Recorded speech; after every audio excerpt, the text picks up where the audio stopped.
जी बच्चों, आज हम मक्का के अंदर होने वाली मृदुरमल आश्रिताओं के बारे में अध्ययन करेंगे। जहाँ तक मृदुरमल आश्रिता रोग का संबंध है, ये ऐसी बीमारियाँ होती हैं जिनमें जो पैथोजन है वो अपना वकजाल या जो रिप्रोडक्टिव स्ट्रक्चर जैसे स्पोरेंजियोफोर, स्पोरेंजिया आदि या कॉनिडियोफोर कॉनिडिया जैसी भी परिस्थिति है जो है के द्वारा पहचाने जाते हैं। और अगर हम सिम्टम्स और साइन की जिक्र करें तो ये साइन की कैटेगरी में रखे जाते हैं। मृदुरमल आश्रिताओं में जो ककजाल है उसकी वृद्धि कपाशीय वृद्धि के रूप में दिखती है और ये जनरली क्योंकि पत्ती की निचली सतह पर नज़र आती हैं, इसलिए इन्हें डाउनी मिल्ड्यू अंग्रेजी में बोला जाता है। Downy means down side of the leaf. जहाँ तक मक्का पे है तो बटलर और बिस्बाई ने मक्का पे आक्रमण करने वाली निम्न प्रकार के कॉजल ऑर्गेनिजम्स का आइडेंटिफाई किया। पहला स्क्लेरोस्पोरा फिलिपाइनेंसिस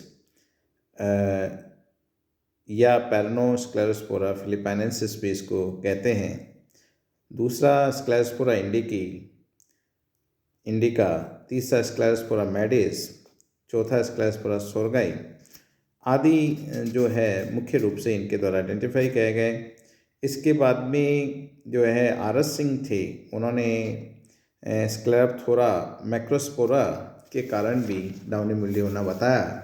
और इसी प्रकार से जो स्क्लेरोप्थोरा रेसी वैरायटी जी के द्वारा ब्राउन स्ट्रिक डाउनी मिल्ड्यू होना बताया गया। इसी तरह से जो है स्क्लेरोस्पोरा शकारी भी जो है एक रोगजनक मृदुरमल रोगजनक के रूप में पहचाने जाने लगा। अगर इस तरह से इनमें से देखा जाए तो स्क्लेरोप्थोरा रेसी वैरायटी जी, पैरानोस्क्लेरोस्पोरा सोरगाई, पैरानोस्क्लेरोस्पोरा फिलिपाइनेंसिस और पैरानोस्क्लेरोस्पोरा सकारी जो पैथोजेंस हैं वो मुख्य रूप से जो मक्का के अंदर मृदुरमल आश्रिताएँ पैदा करते हैं। इनमें से हम सर्वप्रथम जो brown strip downy mildew of maize है, जिसको कि मक्का की भूरी या बभरूधारी दार मृदुरमल आश्रिता कहते हैं, के लक्षणों आदि के बारे में अध्ययन करेंगे। इस रोग को सर्वप्रथम 1961 में पश्चिम बंगाल में कलिम्पोंग स्थान में देखा गया था और उसके बाद ये देश के सभी स्थानों पर लगभग पाया जाता है। 1962 से 64 में पश्चिम बंगाल के पहाड़ी क्षेत्रों में व 1963 में पूर्वी गुजरात एवं पश्चिम मध्य प्रदेश में और उसके बाद 1965 में उत्तरी बिहार और हिमाचल प्रदेश के कुछ भागों में और उत्तर प्रदेश के तराई क्षेत्रों में ये महामारी के रूप में फैलती हुई नजर आई। रोग लक्षण, इस रोग के लक्षणों को हम देखें तो मुख्यतया भूरे रंग की जो धारियाँ हैं उनके रूप में पहचाना जाता है, लेकिन फिर भी कुछ जो विशेष लक्षण हैं वो निम्न प्रकार है। इस रोग के विशिष्ट लक्षण पौधे की निचली पत्तियों पर संकीर्ण या पतली हरिमहीन सी पीली धारियों के रूप में दिखाई देती हैं, जो कुछ समय बाद ऊपरी धारियों पर भी बन जाती है। इसीलिए इसको जो है ब्राउन स्ट्रिप डिजीज कहा जाता है। नंबर 2, ये धारियाँ अनिर्धारित लंबाई एवं 3 से 7 मिलीमीटर तक चौड़ी होती है। ये पर्णफलक पर सिराओं के बीच वे एक दूसरे के समानांतर फैलती है और इनके किनारे स्पष्ट होते हैं। इन धारियों का रंग रक्ताभ से बैंगनी हो जाता है और ये चौड़ाई में बढ़कर धब्बेदार विक्षतों को उत्पन्न करती हैं। इनके उत्तक क्षय होने से पत्तियां भूरे रंग की झुलसी हुई दिखाई देती हैं। पत्तियों पर बनी धारियों की दोनों सतह पर सफ़ेद रंग की मखमली मृदुरमल वृद्धि भी दिखाई देती है।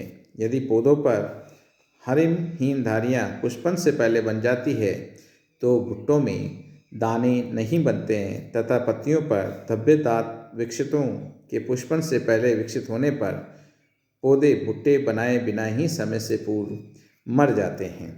तो ये मुख्य लक्षण हैं जो ब्राउन स्ट्रिप डाउनी मिल्ड्यू के अंदर दिखाई देते हैं। जहाँ तक रोगजनक है, ये स्क्लेरोप्थोरा रेसी वैरायटी जी के द्वारा उत्पन्न होते हैं। अगर इसका सिस्टमिक पोजीशन देखें तो division Mycota, sub division Mastigomycotina, class Oomycetes, order Peronosporales, family पेडनोस्पोरेसी,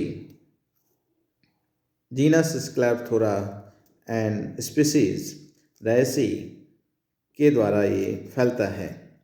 ये एक अविकल्पी परजीवी होता है। इसका कोकजाल पठीन, संकोशिक, काचाभ, अंतराकोशिक एवं अनियमित रूप से कुंचित और व्यवर्तित होता है।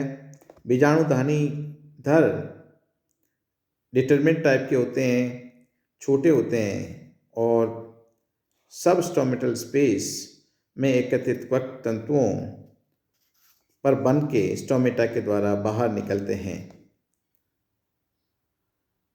बीजाणुधानियाँ काचाभ, अंडाकार, ऑबक्लेवेट, दीर्घवृत्ताकार या बेलनाकार, चिकनी एवं आकार में 29 से 66.5 इंटू 18.5 से 26 माइक्रोन मीटर की होती हैं। इनका शीश लूनाग्र एवं रुंडित अथवा गोल होता है।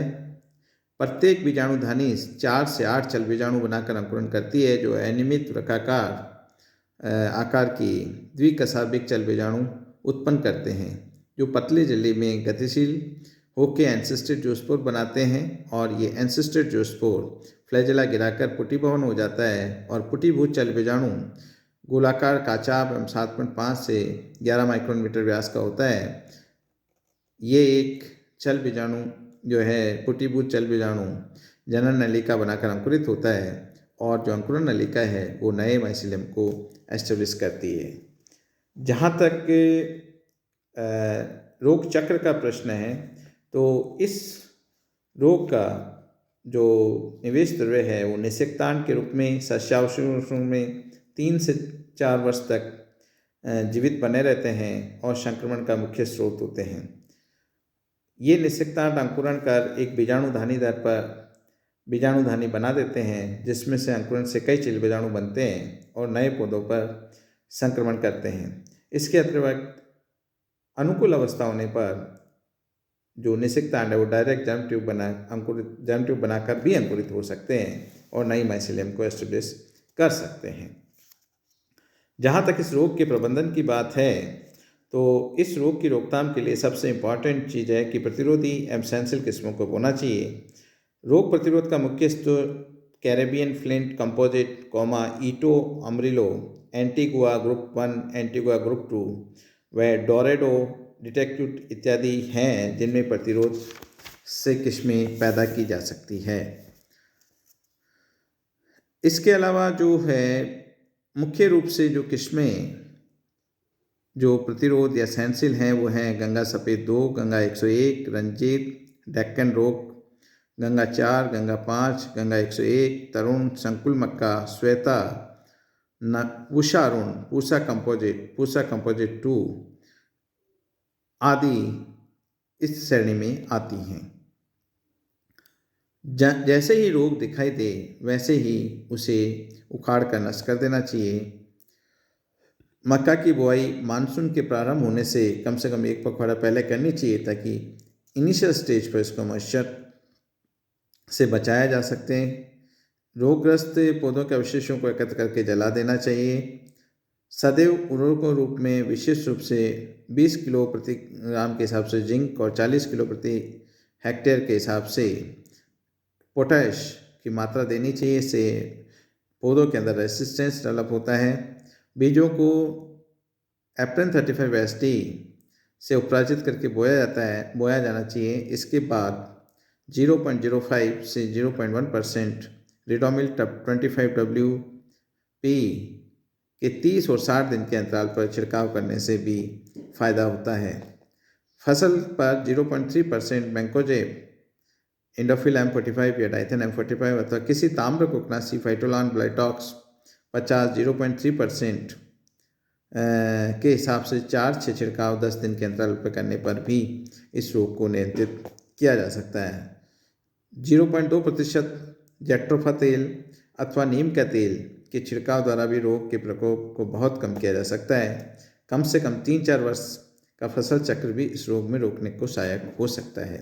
इस प्रकार हम ब्राउन स्ट्राइप डाउनी मिल्ड्यू का लक्षण, उसकी हेतु की प्राथमिक निवेश दरें और प्रबंधन के बारे में अध्ययन किया। अगले क्लास में हम दूसरे प्रकार की जो गन्ना मृदुरोमिलासिता है उसका अध्ययन करेंगे। धन्यवाद।